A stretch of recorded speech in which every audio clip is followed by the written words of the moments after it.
Hey guys, welcome back to my channel. I'm Amanda Shee. I'm an anesthesiologist and intensivist, and today I'm going to be talking about the in-training exam, also known as the ITE, for anesthesia residents. So as part of today's video, this is supposed to be kind of an overview of things that are already covered in my blog entry, but I'm going to add a couple extra little things in there, including what I actually scored on my CA1, CA2, and CA3 ITE. So stay tuned if you want to hear my tips as well as how I did on the exam.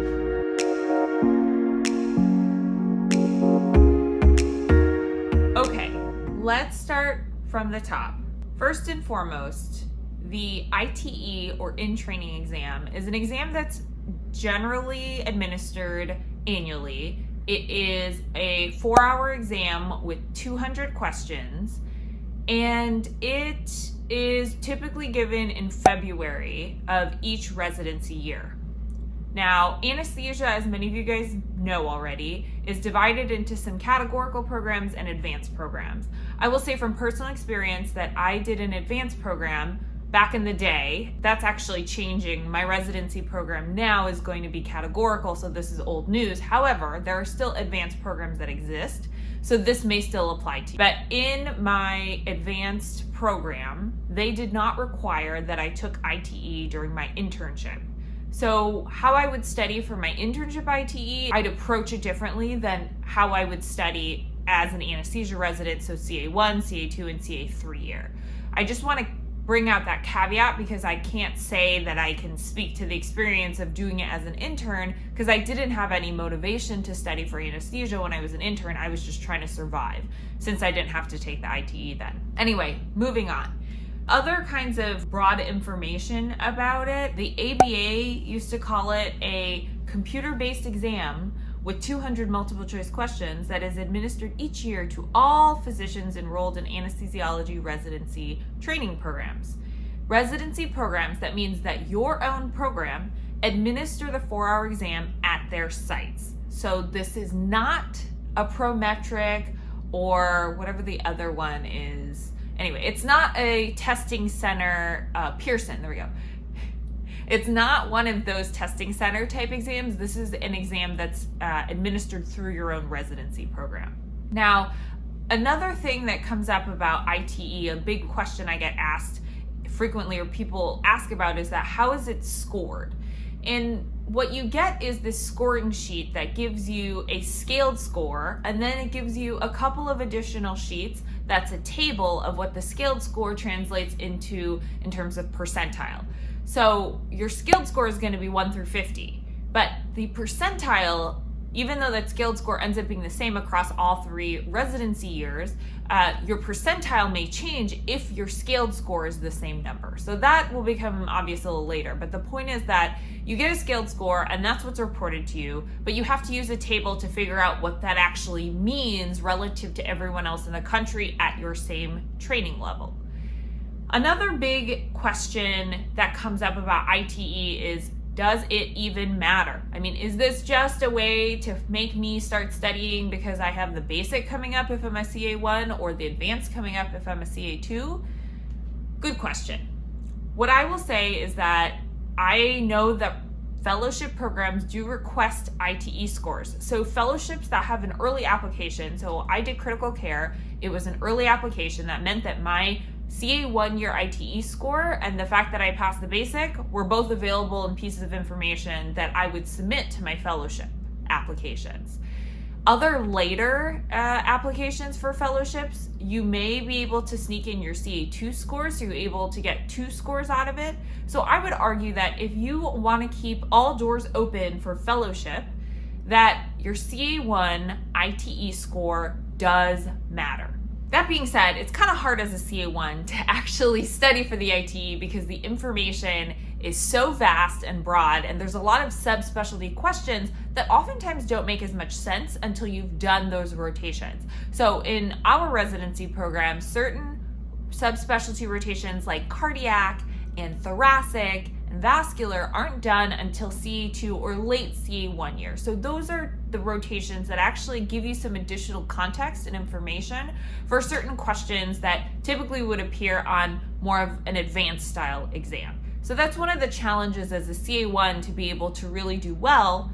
That being said, again, it is a scaled score. So even though you may not do fabulous on those subspecialty questions, as long as you knock all those other questions out of the park, then you can actually do really well still from a scaled perspective, so scaled score to percentile perspective. I will tell you that CA2 year, it was very hard to motivate myself to study for the ITE because, let's be honest here, at that point, I'll tell you, and this is for another video, but I was so burnt out.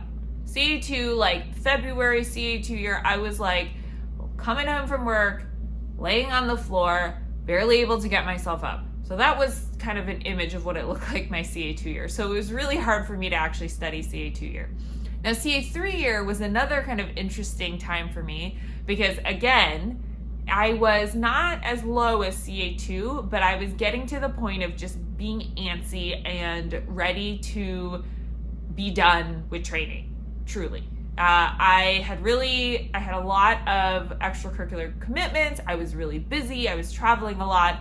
So honestly, my ITE studying was that took a backseat my CA3 year. That all being said, I do want to share with you guys how I approach studying for ITE and go over a couple of the resources that I go over in my blog with you guys so that you have an idea of, if you want to take my advice, great. If you don't, then this is just extra information that you may be able to use to formulate how you are going to study. Before I jump into a pile of resources, I have them hiding over there, and how I studied from a resource standpoint, I want to just broadly talk about studying as an anesthesia resident. First and foremost, when you start anesthesia residency, many times you kind of have this innate drive to read up on things. So I used to come to my Morgan and McHale every once in a while and say, okay, so I did this thing in the OR. It doesn't make sense to me. Let me find it in the book and understand it.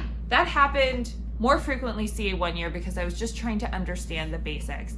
What does it mean to have a volatile anesthetic? What does it mean to have side stream end tidal CO2 versus mainstream end tidal CO2? These were all questions that I was like, this makes no sense to me. I don't understand it. Let me look it up. So over the course of CA1 year, I made it a point, I told myself that I should try to get through a textbook, a basic introductory anesthesia textbook. And that's what I did. So when I had the opportunity to, I tried to get through a chapter of Morgan and McHale or Baby Miller. I actually was given Baby Miller earlier, so I started with Baby Miller. This was my original textbook that I used. I used this as a medical student as well. And then once I got deeper into CA1 year and I discovered Morgan and McHale, I switched over to Morgan and McHale because it was just so much easier for me to digest the information the way it was presented in M&M. In terms of operating room studying, there are, I think early in CA1 year, you have to focus on figuring out your clinical stuff. You really just got to learn clinical stuff, or you got to focus your attention there, figure out okay, do I hear the blood pressure cuff running? Do I need to address that? Is there something going on across the drape? Is there another case I need to be prepping for? Is there something else I need to be adding to the concoction of the anesthetic that would optimize their overall course? So there's a lot of little things that you have to pick up on as a CA1. I think after about 6 months of CA1 year, then you can kind of say to yourself, okay, maybe it's time to start thinking about studying in the OR. So I'd say that 6 months of the CA1 year, or when you're CA2 or CA3 in rotations or cases that are a little more straightforward, that's when you start saying, maybe I should read up on this a little more. So what I used to do is during cases where there was a long maintenance phase without a lot of perturbations in hemodynamics, I would actually open up a chapter in one of the reference textbooks. So my institution had access to Longnecker, which is one of the classic anesthesia textbooks, through Access Anesthesiology. And what I would do is get on the computer, log in, look for a chapter that was relevant to the case I was doing, and try to read through that chapter. Now, this doesn't allow you to have as much consistency, so making sure that you actually check off certain things, but it allows you to get a deeper understanding of a topic and then potentially have an opportunity to ask your attending, oh, hey, I read about this in this book. What do you think about that? What does that mean in clinical practice? What does this look like in real life? So it gives you some ideas for things that you can talk about too with your attending. So it's another way to reinforce concepts and learn on the spot. Additionally, that's about the time. So like it's winter time right now when I'm recording this. This is about the time that you should be thinking about question banks. Absolutely, right? All of us used UWorld when we were medical students. It doesn't go away when you become a resident. That question banks are key. The leader of the question banks is still TrueLearn. I have to put it out there. But I will add that M5 was a resource I really enjoyed during my CA1 year and a little beyond, because the explanations are a lot more in depth. It gets updated very frequently. And I felt like it was a nice way to kind of go slow in certain questions and take my time and learn these things rather than jumping into TrueLearn. Though I did use both question banks when I studied and when I was a CA1. So both of them are really helpful. So I'd say TrueLearn has an app, so it's really useful to be able to do just a small part of that question bank when you have a few minutes.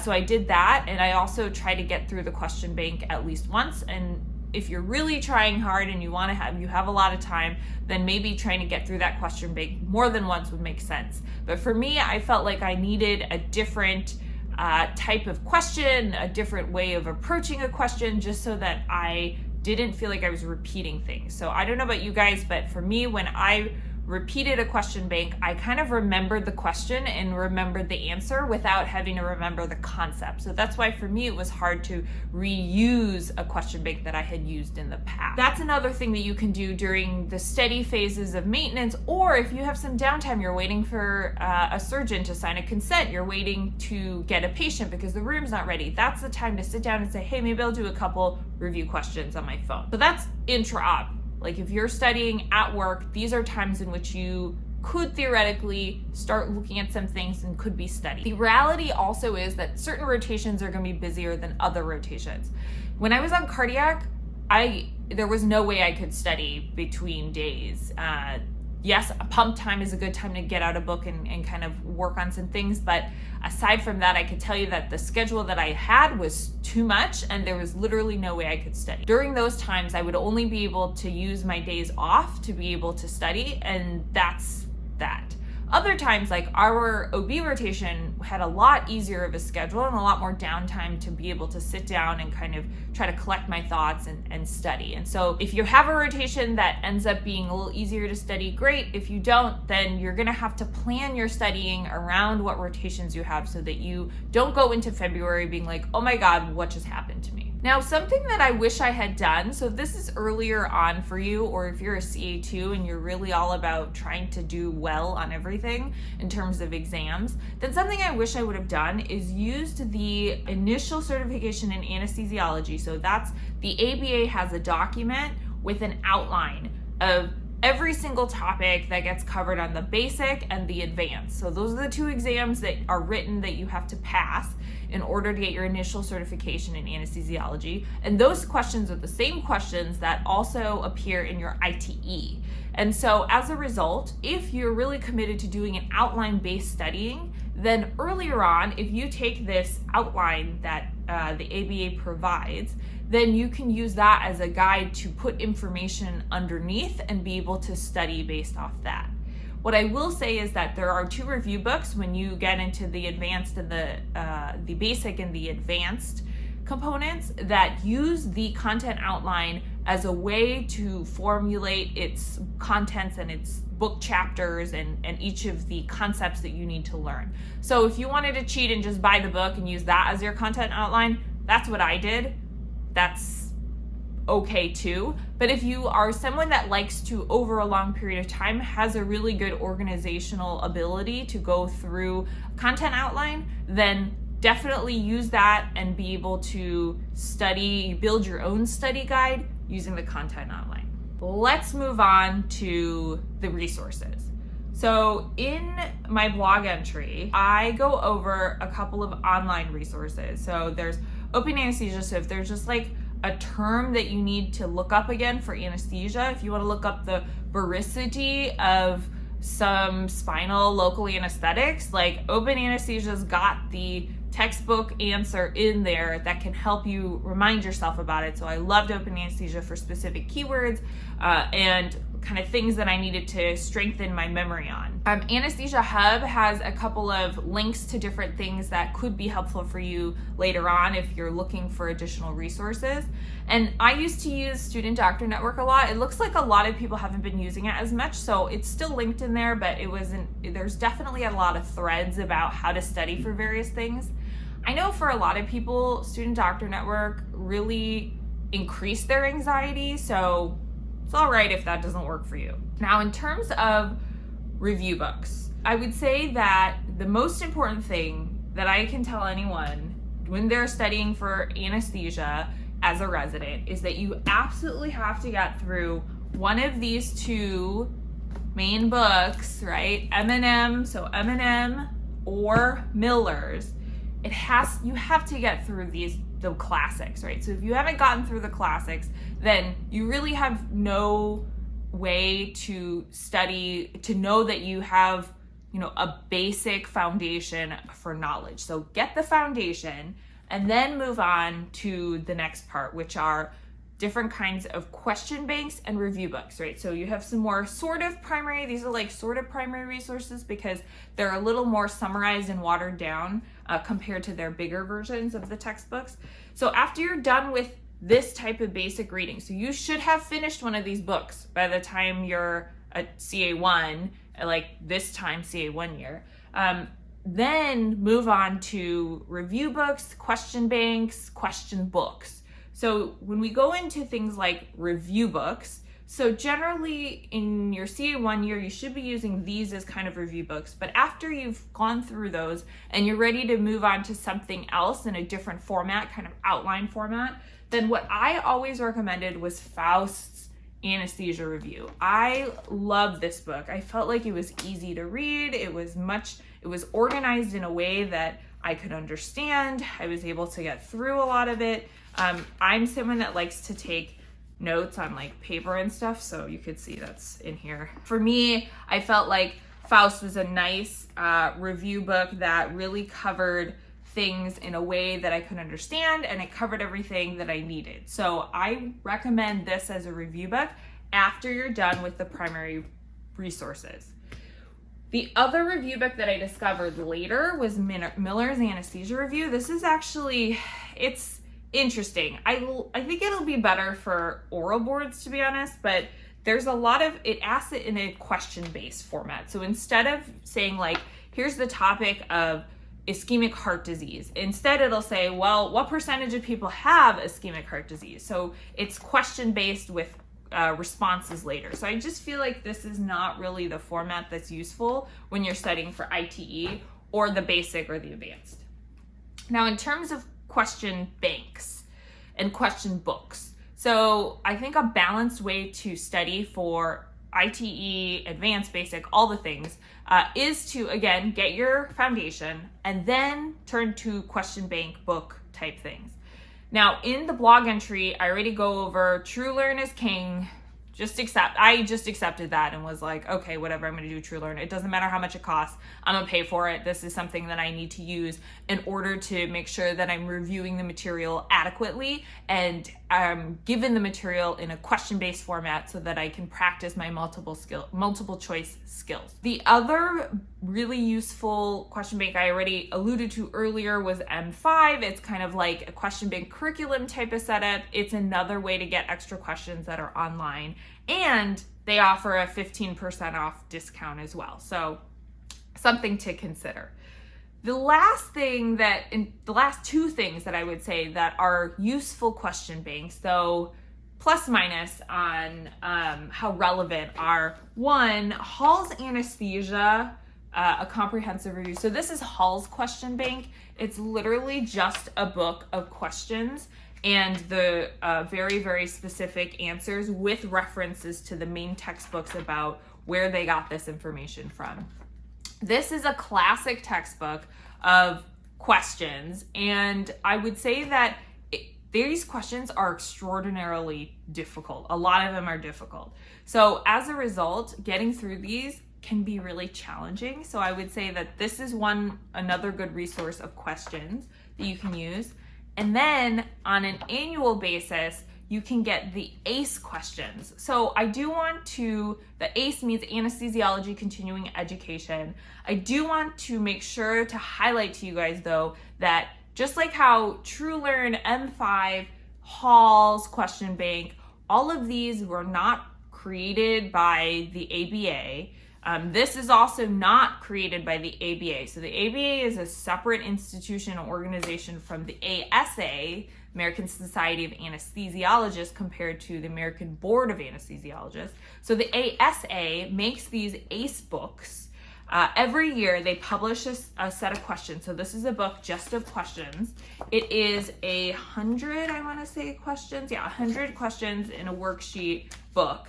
And then after you go through the questions, there's a separate answer book. And what's amazing about the ACE questions is that the answer book is so thorough. Look at this one, this one question has 2 pages worth of the explanation. So the explanation is extraordinarily thorough. These are really good questions that are written by anesthesiologists that probably write a lot of the questions for the ABA as well. And so I think that this is a really great resource that oftentimes you can buy the old ACE program books that are at a discount for members of the ASA, which most residency programs buy their residents membership to the ASA. So make sure if you don't have membership that you get it. But the ACE program was provided, these books every year were provided to us as residents through my program. Maybe that's something you should talk to your program about if you don't have it, but I would highly recommend utilizing these. There's also some senior residents or maybe program coordinators or directors that have the old ACE program books. So that's another resource if you're looking for more questions. Now, remember, there's a ton of questions in TrueLearn. There's a ton of questions in M5. There's a ton of questions in the Hall book. So after you've done all of those, maybe bought the 1 year, like this year's ACE program books, that's a lot of questions. So if that's still not enough, then yes, you can go back and get some of the older edition of the ACE book. Overall, what I would say is that like any medical board exam that you've studied for, minus the oral boards, which I'm trying to study for now, that's a separate entity. The most important thing for studying a multiple choice exam is making sure that you actually do questions. So I gave you a lot of resources to choose from and to decide which ones are best. Make sure you finish those resources. That's like the number one thing, is that get on a schedule or figure out what you need to do to finish the resource rather than getting a new resource. Because that is the biggest problem I think people have, is that they think, oh, they need all of the resources, but in reality, you just need to get through a couple of them and get through them with understanding of the concepts. As promised, I was going to share with you guys my ITE scores. And what I will tell you, and I have also alluded to this in many of my blog entries, I am a terrible test taker. I have never been a good test taker. I second guess myself. And on top of that, I'm probably just a really bad, I'm not as great at studying things as I would like to be. How about that? For, step 1 and all that, I stuck to a really, really specific schedule. With all the other exams, it kind of just depended what else was going on in my life. And I felt like the ITE, you can kind of tell based on where I was in how I was feeling in residency, what was going on. And that kind of was reflected in my ITE. I know a lot of you guys might be wondering how I did. Clearly, I was able to graduate residency. I passed my basic and my advanced. I haven't taken orals yet, so we can't go there yet. I finished my ICU fellowship and I'm currently in attending. So despite these scores, I was able to finish residency and training and fellowship and get a job that I really, really love doing at a place that I really love being at. So without further ado, my CA1 score, my scaled score, was a 31. That at the time translated to a percentile of 49. So when I got that, I was kind of like, yes, middle of the road. That's kind of exactly where I wanted to be. My CA 2-year score, this is where I did all my subspecialty rotations about this time. I don't know, maybe I was feeling good about things, but that scaled score was a 38. So the scaled score to percentile, it was a 62 percentile. CA 3-year is a true reflection of how burnt out I was and how tired I was and how ready to be done with training I felt. My CA3 scaled score was a 35, which doesn't sound that bad until you look at the percentile. A 35 for a CA3 translates into the 22nd percentile. Ew. I remember I got that score report back and I was like, oh my God, how am I going to pass the advanced? I looked at that and I was like, ooh, this is kind of scary now. I actually have to hustle to study for the advanced because this is not good. So I did not do well on my CA3 ITE. So don't make the mistake I did if you're a CA3. That being said, I was able to pass the advanced despite, let me tell you this is great. Actually, we'll just go on this aside and then we're gonna finish up this video. But before I took my advanced exam, because there were so few fellows that were still around when I started fellowship, I had been on 3 weeks of nights leading up to the exam.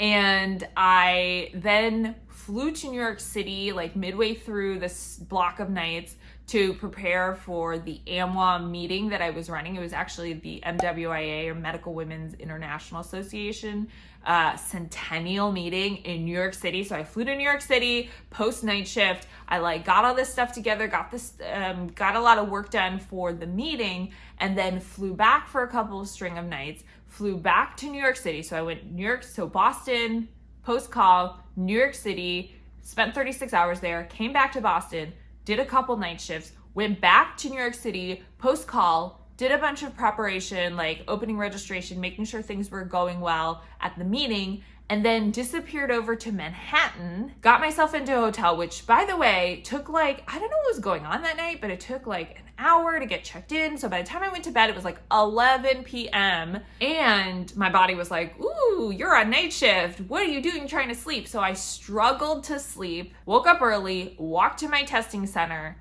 and then took my exam half asleep because my body was like, it's night shift time. You should be asleep right now at 8 a.m. Yeah. So I'm glad I passed the advanced. Anyway, story time over. I hope this was a helpful overview for you. I feel like it's fun to be able to give a voice to my blog entry. So if you like videos better, hopefully this was helpful. Otherwise, feel free to read the blog entry. There's a lot more detail and other kinds of pearls and hints in the entry. If this was helpful to you, give me a like and feel free to subscribe if you want some more fun content from me in the future. I'll see you next time.